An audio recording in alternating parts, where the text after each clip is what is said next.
Hoje, dia 29 de junho, dia dos santos Pedro e Paulo.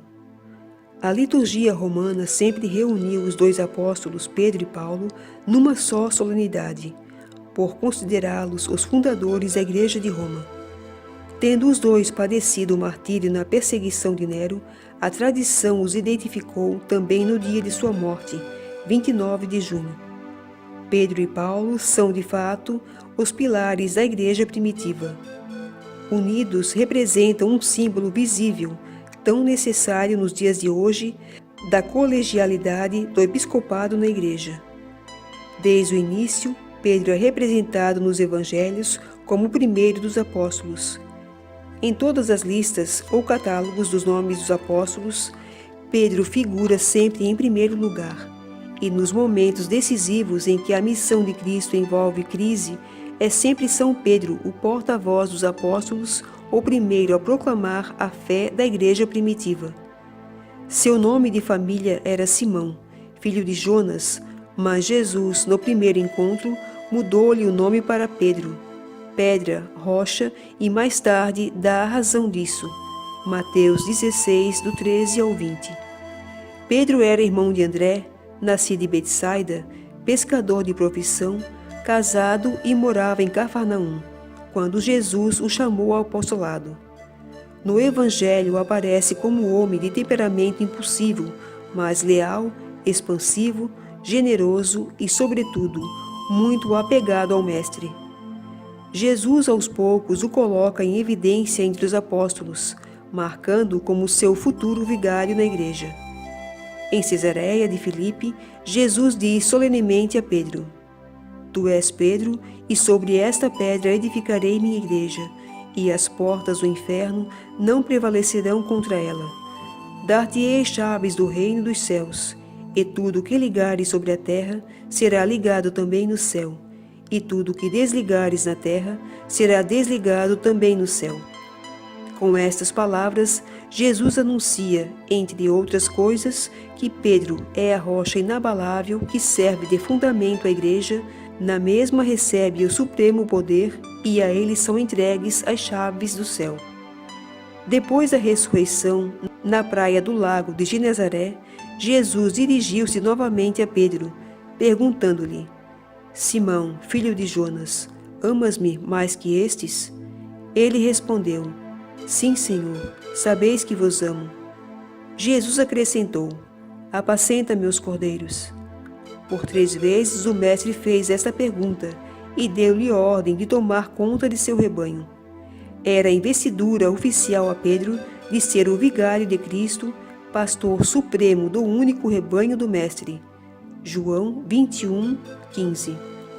Os primeiros 10 capítulos dos Atos dos Apóstolos descrevem de modo especial a atuação marcante do apóstolo Pedro, que emerge como o grande líder, responsável pela comunidade cristã de Jerusalém. É ele quem toma a iniciativa de integrar Matias ao colégio dos apóstolos em lugar de Judas. É ele que faz o primeiro discurso no dia de Pentecostes, convertendo 3.000 pessoas. É ele quem realiza o primeiro milagre, sarando o homem coxo. É ele quem é preso como responsável pela nova religião que as autoridades judaicas queriam suprimir. Pedro, naquela ocasião, toma a defesa. Temos que obedecer antes a Deus do que aos homens. É Pedro quem reprime a atitude falsa de Ananias e Safira. Pedro toma a iniciativa da eleição dos diáconos para que atendam à administração material da comunidade cristã. É Pedro quem oficialmente abre a porta da igreja ao primeiro pagão Cornélio e sua família, batizando-o em nome de Cristo. É Pedro quem convoca o primeiro concílio dos apóstolos, tomando a palavra no conclave. A tradição atesta que ele, saindo de Jerusalém, foi para Antioquia, dirigindo aquela igreja por 7 anos. Depois rumou para Roma, onde ficou até a morte, 29 de junho de 67. Foi crucificado como o próprio Mestre, mas pediu que sua posição fosse de cabeça para baixo, como um gesto de humildade. Há provas históricas irrefutáveis que seu corpo foi sepultado onde atualmente surge a maior igreja do mundo, a Basílica Vaticana. Paulo nasceu provavelmente nos primeiros anos da era cristã, em Tarso da Cilícia, hoje ocupada pela Turquia. Embora judeu, a Paulo se atribui o título de cidadão romano, talvez por privilégio anexo à cidade de Tarso. Usava o nome judeu, Saulo, e outro romano, Paulo, com o qual foi mais conhecido. Aprendeu a língua grega que se falava em Tarso e a aramaica usada na Palestina. De Tarso foi para Jerusalém, onde recebeu sólida formação nas Sagradas Escrituras e nos métodos da tradição dos rabinos. Ele se diz da tribo de Benjamim, pertencendo à seita fanática dos fariseus. Teve por mestre o célebre fariseu Gamaliel e tornou-se fervoroso fariseu e defensor da lei antiga e da tradição dos antepassados. Era fabricante de tendas. Os Atos dos Apóstolos nos falam de Paulo no fim do capítulo 7, quando guardava as vestes do diácono Estevão, enquanto este era apedrejado e morto. Depois desse martírio, Paulo perseguiu com sanha os membros da comunidade cristã. Todo o capítulo 9 dos Atos dos Apóstolos narra sua milagrosa conversão. A caminho de Damasco, aonde ia prender os cristãos, foi derrubado do cavalo e Jesus lhe falou: Saulo, por que me persegues? Conduzido cego à cidade de Damasco, foi levado para a casa do sacerdote Ananias, que o preparou para o batismo. É uma narração empolgante que prova a força de Cristo em dominar seu perseguidor. Depois do batismo, Paulo se dirigiu ao deserto da Arábia, onde ficou 3 anos, entregue à oração, penitência e onde o próprio Cristo se tornou seu preceptor. De volta para Jerusalém, foi-lhe difícil achegar-se aos apóstolos, que o temiam e não disfarçavam a desconfiança que lhes inspirava aquela conversão quase inacreditável. Apresentado aos apóstolos por Barnabé, iria assumir importantíssima missão no cristianismo primitivo. A partir de Antioquia, na Síria, inicialmente com Barnabé, Paulo realizou 3 grandes expedições missionárias que tiveram a duração de 25 anos.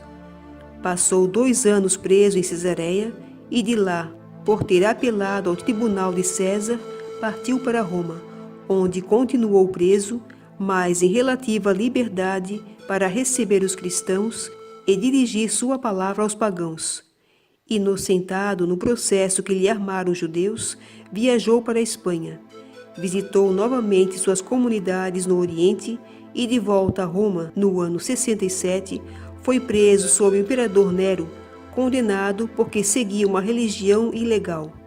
Foi morto por decapitação e não por crucificação, porque era cidadão romano. Paulo, escrevendo aos Coríntios, deixou-nos um catálogo impressionante de seus trabalhos pela pregação do Evangelho. Sofri muito pelos trabalhos, muito mais pelos cárceres, muitíssimo mais pelos açoites. Muitas vezes estive em perigo de morte.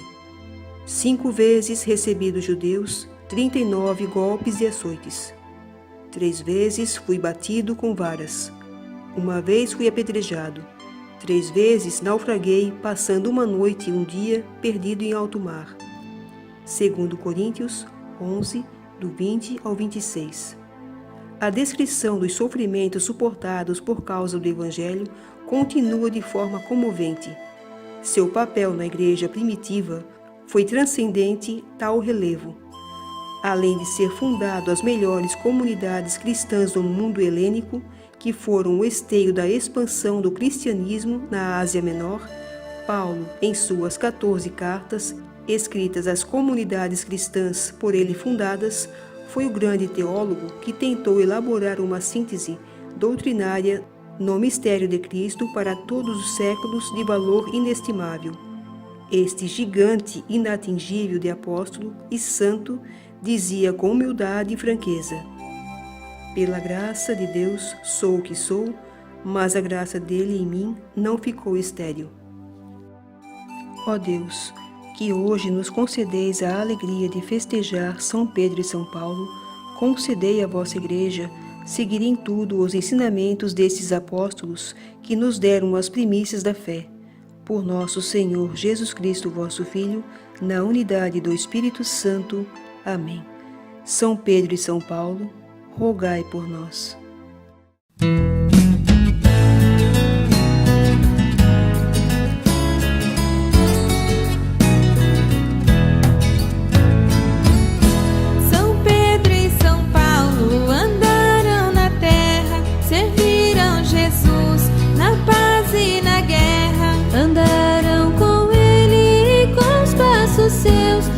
Hoje estão na frente do trono de Deus. Andaram com ele e com os passos seus. Hoje estão na frente do trono de Deus.